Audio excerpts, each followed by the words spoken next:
నమస్కారం, నా పేరు జ్యోతి. ఎస్టీవీ న్యూస్ కి స్వాగతం. ముందుగా హెడ్లైన్స్. ఏడాది రోడ్డు ప్రమాదాలు తగ్గుముఖం పట్టాయి.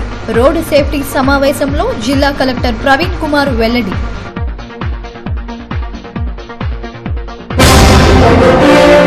ఆర్థిక నగరంలో పెరుగుతున్న నేర సంస్కృతి. వ్యాపారిపై కత్తిపోట్ల సంఘటనను సీరియస్ గా తీసుకున్న పోలీసులు, దర్యాప్తు ముమ్మరం. బంగాళాఖాతంలో కొనసాగుతున్న వాయుగుండం. జిల్లా యంత్రాంగం అప్రమత్తంగా ఉందన్న కలెక్టర్ ప్రవీణ్ కుమార్. బంగాళాఖాతంలో ఫిషింగ్ బోటుతో పాటు 5 మత్స్యకారులు గల్లంతు. గాలింపు ముమ్మరం చేసిన కోస్ట్ గార్డ్, మెరైన్ పోలీసులు. ప్రభుత్వ స్కూళ్లలో చదువుతున్న విద్యార్థులలో మరింతగా ప్రోత్సహిస్తాం. దత్తత పాఠశాలలో పిల్లలకు యూనిఫామ్, నోట్ పుస్తకాలు పంపిణీ కార్యక్రమంలో సీఎంఆర్ అధినేత మావూరి వెల్లడి. రోడ్డు ప్రమాదాలను తగ్గించడానికి అన్ని శాఖలు సమన్వయంతో పనిచేయాలని జిల్లా కలెక్టర్ ప్రవీణ్ కుమార్ జిల్లా అధికారులను ఆదేశించారు. కలెక్టరేట్లో జరిగిన రోడ్డు భద్రతా కమిటీ సమావేశానికి ఆయన అధ్యక్షత వహించారు. గత సంవత్సరంలో పోల్చుకుంటే ఏడాది ప్రమాదాలు తగ్గాయన్నారు. తాము తీసుకున్న జాగ్రత్త చర్యల వల్ల రోడ్డు ప్రమాదాలు 15%, మరణాలు 25%, చిన్నపాటి ప్రమాదాలు 5% తగ్గాయని జిల్లా కలెక్టర్ విశ్లేషించారు. ఎన్ఏడి ఫ్లైఓవర్ నిర్మాణం ప్రారంభించి 2 నెలల్లో పూర్తి చేస్తామని కలెక్టర్ చెప్పారు. ఈలోగా ఆ ప్రాంతంలో ఎటువంటి ప్రమాదాలు జరగకుండా జాగ్రత్తలు తీసుకోవాలని సూచించారు. ప్రమాదాల ఇంకా తగ్గాల్సిన అవసరం ఎంతైనా ఉందని ఆయన ఆదేశించారు. డీటీటీ వెంకటేశ్వరరావు మాట్లాడుతూ ఇటీవల ఎన్ఏడి సెంటర్లో కంటైనర్ బోల్తా సంఘటన, దానిని లాక్ చేయకపోవడం వల్లే జరిగిందని డ్రైవర్ లైసెన్స్ రద్దు చేసినట్లు తెలిపారు. అనంతరం జిల్లా కలెక్టర్ రహదారి భద్రతకు సంబంధించిన సైన్ బోర్డును ఆవిష్కరించారు. Rural SP Rahul Dev Sharma, JCP Nagendra Varma, DCP Mahendra Patrudu తదితరులు పాల్గొన్నారు.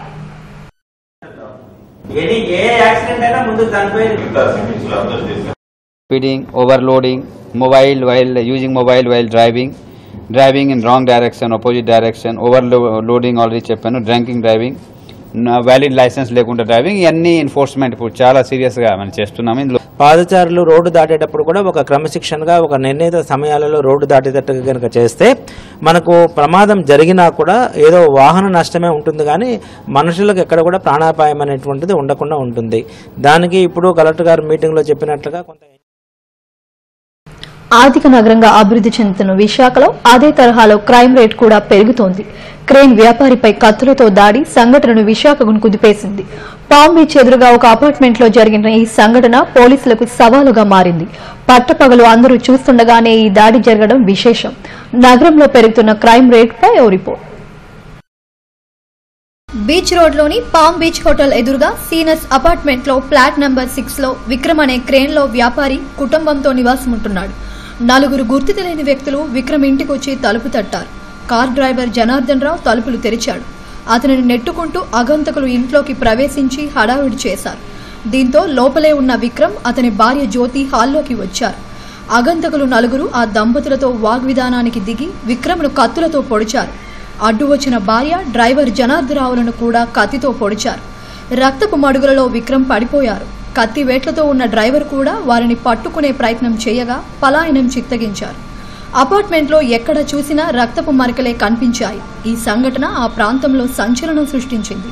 కత్తిపోట్లకు గురైన 3 ఆసుపత్రికి తరలించగా చికిత్స పొందుతున్నారు. వీరిలో విక్రమ్ పరిస్థితి విషమంగా ఉందని వైద్యులు తెలిపారు. క్రేన్ వ్యాపారిపై కత్తులతో దాడి సంఘటనను సిపి యోగానంద్ సీరియస్ గా తీసుకున్నారు. సంఘటనా స్థలాన్ని ఆయన పరిశీలించారు. ఆర్థికపరమైన వ్యవహారాలే ఈ దాడికి కారణమై ఉంటుందని పోలీసులు భావిస్తున్నారు.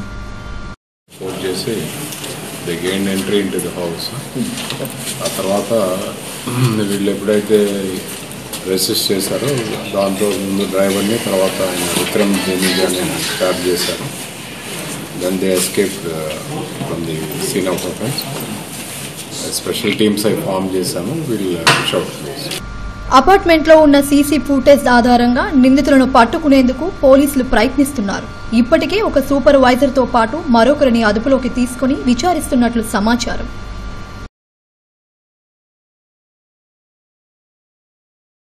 బంగాళాఖాతంలో అల్పపీడనం వాయుగుండం మారి స్థిరంగా కొనసాగుతుంది. ఇది గోపాల్పూర్, పూరీల మధ్య తీరం దాటే అవకాశం కనిపిస్తుంది. దీని ప్రభావంతో రాగల 24 గంటల్లో విస్తారంగా వర్షాలు కురిసే అవకాశం ఉందని విశాఖ వాతావరణ కేంద్రం తెలిపింది. సముద్రం అల్లకల్లోలంగా మారడంతో మత్స్యకారులు అప్రమత్తంగా ఉండాలంటూ ఆదేశాలు జారీ అయ్యాయి. విశాఖ సాగర తీరంలో అలలు పెద్ద ఎత్తున ఎగసిపడుతున్నాయి. విశాఖ ఫిషింగ్ హార్బర్ నుంచి వెళ్లిన ఒక బోటు, అందులోని 5 మత్స్యకారులు గల్లంతయ్యారు. వారి ఆచూకీ కోసం కోస్ట్ గార్డ్ గాలిస్తోంది. 50% వర్షాలు కురుస్తున్నందున జిల్లాలోని వాగులు, వంకలు పొంగి ప్రవహిస్తున్నాయి. పరిస్థితిని జిల్లా కలెక్టర్ ఎప్పటికప్పుడు అంచనా వేస్తూ ఆదేశాలు జారీ చేస్తున్నారు. ఎక్కడా ఎలాంటి అవాంఛనీయ సంఘటనలు జరిగినా తక్షణం చర్యలు చేపట్టేందుకు అధికార యంత్రాంగం అప్రమత్తంగా ఉందని కలెక్టర్ ప్రవీణ్ కుమార్ చెప్పారు. మాన్సూన్ ఎప్పుడు కూడా ఒక పీజోమీటర్ దగ్గర లెస్ దెన్ 3 మీటర్ మనకు గ్రౌండ్ వాటర్ లెవెల్ ఉండాలి. ఇప్పుడు ఎన్నో మన ఎన్ఆర్జీఎస్ కన్వర్జెన్స్లో నీరు చెట్టు కార్యక్రమం భాగంగా చెక్ డ్యామ్స్ కానీ, చెరువు కానీ, డిసిల్టేషన్ కానీ, అలాగే ఫామ్ పౌండ్స్ కానీ అన్ని తయారు చేస్తున్నాము. దానివల్ల వర్షం వల్ల కూడా అన్ని వాటర్ స్టోరేజ్ పెరుగుతుంది, గ్రౌండ్ వాటర్ రీఛార్జ్ అవుతుంది. అలాగే ఈ సమయంలో మన ప్రికాషన్ కూడా తీసుకుంటున్నాము. ఇక్కడ ఉన్న మీడియం రిజర్వాయర్స్ ఏమేమి ఉన్నాయో అక్కడ కూడా ఇన్ఫ్లోస్ కూడా మేము మానిటర్ చేస్తున్నాము. ఇన్ఫ్లో అండ్ అవుట్ఫ్లో మానిటర్ చేస్తున్నాము. ఎందుకంటే ఇప్పుడు మన ఇక్కడ నాగవల్లిలో అక్కడ చూసాము, అక్కడ ఇన్ఫ్లో సడన్గా 1 lakh క్యూసెక్స్ పైన పెరిగిపోయింది. ఎందుకంటే క్యాచ్మెంట్లో బాగా వర్షం పడింది. సో అది క్లౌడ్ బస్ట్ వల్ల ఇప్పుడు కూడా ఎక్సెస్ వర్షం పడే అవకాశం ఉంటుంది. కాబట్టి ఈ సమయంలో సౌత్ వెస్ట్ మాన్సూన్, అలాగే మనకు నార్త్ ఈస్ట్ మాన్సూన్లో కూడా వర్షం పడుతుంది. కాబట్టి అన్ని విధాలు. బంగాళాఖాతంలో ఫిషింగ్ బోట్ గల్లంతయింది. బోటుతో పాటు 5 మత్స్యకారులు కనిపించకుండా పోయారు. సముద్రం అల్లకల్లోలంగా ఉండటమే ఇందుకు కారణంగా చెప్తున్నారు. ఒకవైపు కోస్ట్ గార్డ్ సముద్రంలో వీరి కోసం గాలింపు చర్యలు చేపడుతోంది. బోటు గల్లంతుపై ఓ రిపోర్ట్. తూర్పుగోదావరి జిల్లా ఉప్పాడుకు చెందిన ఫిషింగ్ బోటు 5 మత్స్యకారులతో 10 రోజుల క్రితం విశాఖకు చేరుకుంది. ఈ నెల 10వ తేదీ నుంచి విశాఖ ఫిషింగ్ హార్బర్ నుంచి ఈ బోటు వేటకు బయలుదేరింది. ఇందులో 5 మత్స్యకారులున్నారు. వాయిస్ ఫిషింగ్ పేరుతో వారం రోజుల పాటు వీళ్లు నడి సముద్రంలో చేపల వేట చేస్తారు. ఎట్టి పరిస్థితుల్లోనూ వారం రోజుల తరువాత తిరిగి విశాఖకు చేరుకుంటారు. అయితే ఈ నెల 10న వెళ్లిన బోటు 16వ తేదీ వరకు తిరిగి రావాల్సి ఉండగా నేటికి అది చేరుకోలేదు. దీంతో బోటు యజమాని మత్స్యశాఖ జేడీకి ఫిర్యాదు చేశారు. దీంతో కోస్ట్ గార్డుకు సమాచారం అందించారు. ఉప్పాడుకు చెందిన ఈ బోటు బయలుదేరే సమయానికి బంగాళాఖాతంలో వాయుగుండం లేదు. ఈ నెల 15వ తేదీ నుంచి అల్పపీడనం వాయుగుండం రావడంతో సముద్రం అల్లకల్లోలంగా మారింది. ఉవ్వెత్తులేస్తున్న అలలకు ఫైబర్ బోటు మునిగి ఉంటుందని మత్స్యకార నాయకులు చెబుతున్నారు. సముద్రంలో మత్స్యకారులు గల్లంతు అయిందన్న విషయం తమ దృష్టికి వచ్చిందని కోస్ట్ గార్డుకు సమాచారం అందించామని మత్స్యశాఖ జేడీ నర్సింగ్రావు తెలిపారు. ఇది ఉప్పాడికి చెందినటువంటి బోట్. ఇది దాని మీద చొక్కా అప్పారావు మరియు ఇంకో 4 మత్స్యకారులు దీని మీద వేటకు వెళ్లడం జరిగింది. మన విశాఖపట్నం ఫిషింగ్ హార్బర్ నుంచి 10వ తారీఖున బయలుదేరారు. అయితే ఇప్పటి వరకు రాకపోవడం వల్ల ఆ బోట్ ఓనరు కోడా కృష్ణ గారు కంప్లైంట్ ఇవ్వడంతో ఇమీడియట్గా దీని మీద మత్స్యశాఖ స్పందించి కోస్ట్ గార్డు వాళ్ళకి, కోస్టల్ సెక్యూరిటీ పోలీసులకు కూడా ఇమీడియట్గా లెటర్ పెట్టి దాని మీద ఇమీడియట్గా search and rescue operations take up చేయమని చెప్పడం జరిగింది.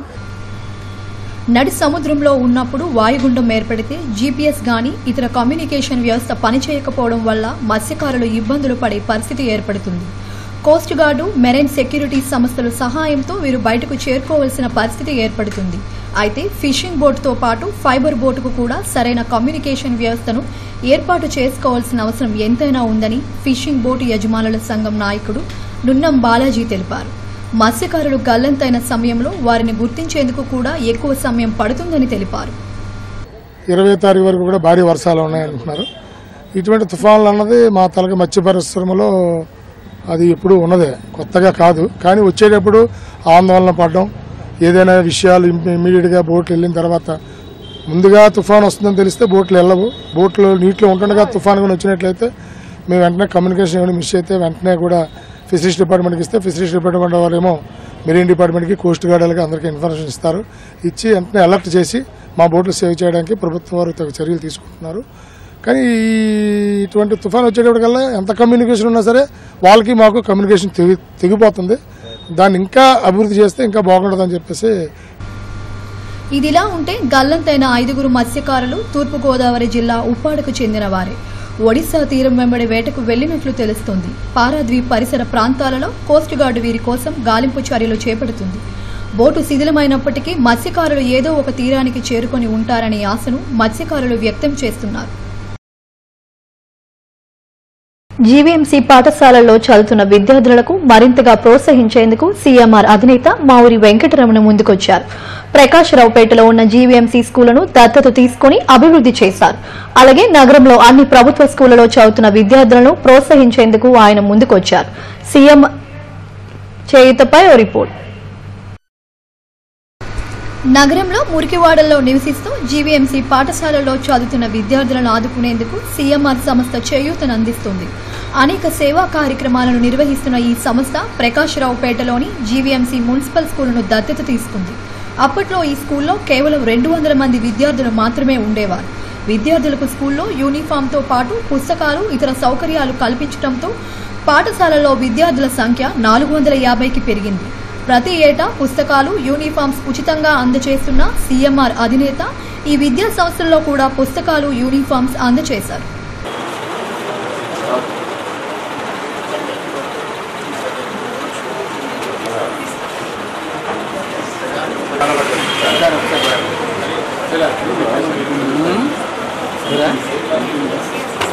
మంగళవారం జీవీఎంసీ కమిషనర్ హరినారాయణ్ సమక్షంలో ఏర్పాటైన కార్యక్రమంలో సీఎంఆర్ అధినేత మావురి వెంకటరమణ పాల్గొని విద్యార్థులకు వరాల జల్లు కురిపించారు. ఐఐటీకి ఎంపికైన విద్యార్థులను అన్ని విధాలా ఆదుకుంటారని హామీ ఇచ్చారు. అలాగే శ్రీకారం పథకంలో ఇంటర్ విద్యార్థులకు చేయూతను అందిస్తానని ఆయన వెల్లడించారు. ప్రతిఫలాలు వస్తున్నాయి, పిల్లలు కూడా బాగా చదువుకుంటున్నారు.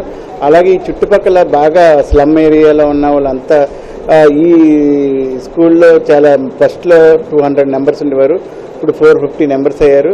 ఇక్కడ టీచర్స్ కూడా అంతా బాగా చెప్తున్నారు.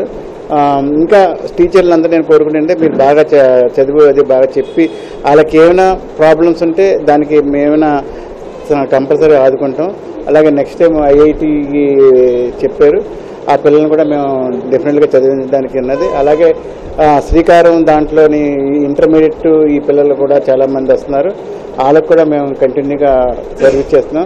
కమిషనర్ గారు కూడా మాకు మంచి సపోర్ట్ ఇస్తున్నారు. కమిషనర్ గారికి అలాగే ఇక్కడ టీచర్లందరికీ నేను ధన్యవాదాలు తెలియజేస్తున్నాను. జీవీఎంసీ యాజమాన్యంలోని పాఠశాలలో మౌలిక సదుపాయాల కల్పనకు ముందుకొచ్చిన సీఎంఆర్ అధినేతను కమిషనర్ హరినారాయణ అభినందించారు. అకాడమిక్ ఇయర్లో పుస్తకాలు, యూనిఫామ్లు అందజేయడమే కాకుండా దత్తత తీసుకున్న స్కూళ్లను పూర్తి స్థాయిలో అభివృద్ది చేయడం ఆయనకి దక్కిందన్నారు. ఆయనను ఆదర్శంగా తీసుకుని మరికొన్ని సంస్థలు ముందుకు రావాలని ఆయన కోరారు. అక్కడ ఇన్ఫ్రాస్ట్రక్చర్ ఫెసిలిటీస్ అంతా కల్పించడం జరుగుతుంది. ఇవాళ ప్రకాశరావుపేటలో ఉన్న స్కూల్ని సీఎంఆర్ గ్రూప్ వాళ్ళు దత్తత తీసుకొని ఇక్కడ ఇన్ఫ్రాస్ట్రక్చర్ ఫెసిలిటీ కానీ ఇక్కడ ఉన్న పిల్లలకు వేరే వేరే ఫెసిలిటీస్ కల్పిస్తున్నారు. ఇక్కడ ఈ ఒక అకాడమిక్ ఇయర్కు కావాల్సిన బుక్స్, తర్వాత వాళ్ళకు యూనిఫామ్, ఐడి కార్డ్స్ అవన్నీ కూడా ఇవాళ డిస్ట్రిబ్యూషన్ చేసుకోవడం జరిగింది. ఈ ఒక స్కూల్లో ఇక్కడ ఉన్న హెడ్ మాస్టరు వాళ్ళు చెప్పినట్టు ముందుగా 200 పిల్లలు చదివే స్కూలు ఇప్పుడు రిజల్ట్స్ అన్నీ ఇంప్రూవ్ అయిన తర్వాత ఇక్కడ 450 మంది పిల్లలు చదువుతున్నారు. రాష్ట్ర ప్రభుత్వం ఒక లక్ష్యం కూడా వచ్చేసి గవర్నమెంట్ స్కూల్స్లో చాలామంది పిల్లల్ని చదివించాలి అని ఒక లక్ష్యంతో ముందుకు వెళ్తున్నాము. అదేవిధంగా కార్పొరేషన్ పరిధిలో ఉన్న స్కూల్స్ అన్నింటినీ కూడా డెవలప్ చేయాలని ఒక ఉద్దేశంతో ముందుకెళ్తున్నాం. ప్రకాశరావుపేటలోని సీఎంఆర్ దత్తత స్కూల్లో అన్ని సౌకర్యాలు కల్పించడం పట్ల విద్యార్థులు, తల్లిదండ్రులు హర్షం వ్యక్తం చేస్తున్నారు. సీఏ, సిపిటి, సీఏ ఫైనల్స్ ఫలితాలలో మాస్టర్ మైండ్ విద్యార్థులు ఆల్ ఇండియా టాప్ మార్కులు సాధించారని ఆ సంస్థ Visakha branch academic principal Anjireddy చెప్పారు. Institute of chartered accounts of India ప్రకటించిన ఫలితాల్లో తమ బ్రాంచ్ విద్యార్థులు నరవ రేవంత్ కుమార్ ఆల్ ఇండియా 31వ ర్యాంకును సాధించారని తెలిపారు. అలాగే సీఏ, సిపిటి ఫలితాల్లో 5 విద్యార్థులు జాతీయ స్థాయి టాప్ ర్యాంకులు కైవసం చేసుకున్నారని తెలిపారు. వీరిని ఈ సందర్భంగా అభినందించారు. మరియు 170 మార్కులకు పైన సాధించిన విద్యార్థులు 23 మంది, అంతేకాకుండా 200 మంది స్టూడెంట్స్కు గాను 160 మంది సెలక్షన్స్ సాధించడం జరిగింది.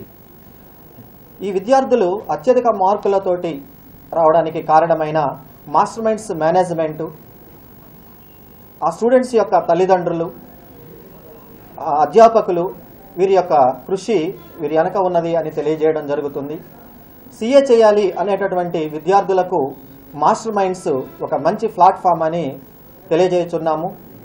The faculty of masterminds are very supportive and they helped me to secure all India 4th rank and I am very happy today. Even my parents support me very well. The faculty of Masterminds is very supportive. వనం మనం కార్యక్రమంలో భాగంగా Pendurthi police station ఆవరణలో మొక్కలు నాటారు. CI J Murali కార్యక్రమాన్ని ప్రారంభించారు. Police station పరిసర ప్రాంతాలలో 5,000 మొక్కలు నాటుతామని ఆయన అన్నారు. ఉన్నత అధికారుల ఆదేశాల మేరకు ఈ కార్యక్రమాన్ని చేపట్టామని తెలిపారు. పర్యావరణ పరిరక్షణకు తమ వంతు బాధ్యతగా మొక్కలు నాటాలని కోరారు. ఈ కార్యక్రమంలో పెందుర్తి పోలీస్ స్టేషన్ సిబ్బంది పాల్గొన్నారు. 31వ తారీఖు వరకు కొనసాగుతుంది. వారి ఉత్తర్వుల ప్రకారం ప్రతి యూనిట్లో నాట్ లెస్ దాన్ 5,000 మొక్కలు నాటాలన్నది ఈ ప్రోగ్రాం తాలూకా కార్యక్రమం. అదేవిధంగా ప్రతిరోజు కూడా 500 మొక్కలు తక్కువ లేకుండా పాతాలి. అది ఒక సిస్టమేటిక్గా పాతాలి. దీనికి సంబంధించి ఫారెస్ట్ డిపార్ట్మెంట్ వాళ్ళ తాలూకా అసిస్టెంట్స్ కూడా తీసుకొని ఈ వనం కార్యక్రమం ద్వారా తెలియజేయండి అంటే ప్రతి పోలీస్ స్టేషన్ దాని పరిసరాలంతా కూడా బ్యూటిఫికేషన్ చేయాలని, గ్రీనరీ పెంచాలని సీనియర్ ఆఫీసర్ తాలూకా ఉద్దేశ ప్రకారం ఈరోజు మన పెందుర్తి పోలీస్ స్టేషన్ ముందు మొక్కలు నాటడం అనే కార్యక్రమం వనం కార్యక్రమంలో భాగంగా నేను మరియు మా సిబ్బంది, క్రైమ్ సిబ్బంది, ఎస్ఐ గారు అందరూ కలిసి చేయడం. గరగపర్రలో దళితుల సాంఘిక బహిష్కరణకు వ్యతిరేకంగా పోరాడిన యాకోబు మృతిపై సీబీఐతో విచారణ జరిపించాలని ఉక్కు దళిత హక్కుల ఐక్య వేదిక డిమాండ్ చేసింది. కుర్మనపాలెం కుడేలో వేదిక ఆధ్వర్యంలో నిరసన తెలిపారు. రాష్ట్ర ప్రభుత్వం గరగపర్రు బాధితుల పట్ల ఎలాంటి ప్రకటన చేయకపోవడం దారుణమని ఆవేదన వ్యక్తం చేశారు. ఈ కార్యక్రమంలో వేదిక కార్యదర్శి బి వెంకట్రావు తదితరులు పాల్గొన్నారు. ఈలోగా రోడ్డు విడుదలైనటువంటి నిందితులకి ఎక్కడా లేని ధైర్యం వచ్చి ప్రభుత్వం తనకు అండగా ఉందని భావించి అహంకారంతో మరొకసారి ఆ దళితుల మీద దాడికి తెగబడ్డారు. ప్రభుత్వం పెందుర్తి క్రైమ్ ఎస్ఐగా జీడీ బాబు బాధ్యతలు స్వీకరించారు. నగరంలో ట్రాఫిక్ ఎస్ఐగా పనిచేసిన ఆయన బదిలీపై ఇక్కడకు వచ్చారు. విధి నిర్వహణలో ఆయన అందించిన సేవలకు గాను ముఖ్యమంత్రి నుండి శౌర్య పతాకాన్ని అందుకున్నారు. స్టేషన్ పరిధిలో క్రైమ్ శాతాన్ని తగ్గించేందుకు తన వంతు కృషి చేస్తానని బాబు అన్నారు. ఫ్రెండ్లీ పోలీసింగ్ కు అధిక ప్రాధాన్యం ఇస్తానని చెప్పారు. అలాగే ఇక్కడ కూడా నేరాలు జరిగితే ఏం చేయాలనేది అపార్ట్మెంట్ ఉన్న వాళ్ళకి కానీ చాలా మంది పబ్లిక్ తెలియదు. సో వారికి మా కాంటాక్ట్ నెంబర్స్, మా నేమ్స్ అన్ని అక్కడ డిస్ప్లే చేయడం ఒకటి. తర్వాత ఖజానాలు నింపుకోవడానికి ప్రభుత్వం విచ్చలవిడిగా మద్యం దుకాణాలకు లైసెన్సులు ఇస్తుందని ఐద్వా గాజువాక కార్యదర్శి సంతోషం విమర్శించారు. చట్టివానిపాలెంలో మద్యం దుకాణాన్ని మూసివేయాలని కోరుతూ ధర్నా నిర్వహించారు. జనావాసాల మధ్య మద్యం దుకాణాలు ఏర్పాటు చేయడంతో ఈ ప్రాంతంలో మహిళలు, పిల్లలు తీవ్ర ఇబ్బందులు పడుతున్నారని ఆవేదన వ్యక్తం చేశారు. తక్షణం మద్యం దుకాణాన్ని తరలించాలని డిమాండ్ చేశారు.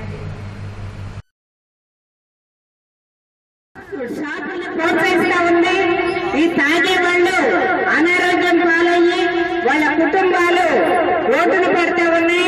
అదేవిధంగా ఒక కుటుంబంలో భర్త అనారోగ్యానికి గురైతే ఆ బాధ్యత అంతా ఆ మహిళ మీద పడి ఆ మహిళ కూలి చేసుకొని బిడ్డలు పోషించుకోవాల్సిన. బులెటిన్ ముగించే ముందు హెడ్లైన్స్ మరోసారి. ఈ ఏడాది రోడ్డు ప్రమాదాలు తగ్గుముఖం పట్టాయి. రోడ్డు సేఫ్టీ సమావేశంలో జిల్లా కలెక్టర్ ప్రవీణ్ కుమార్ వెల్లడి.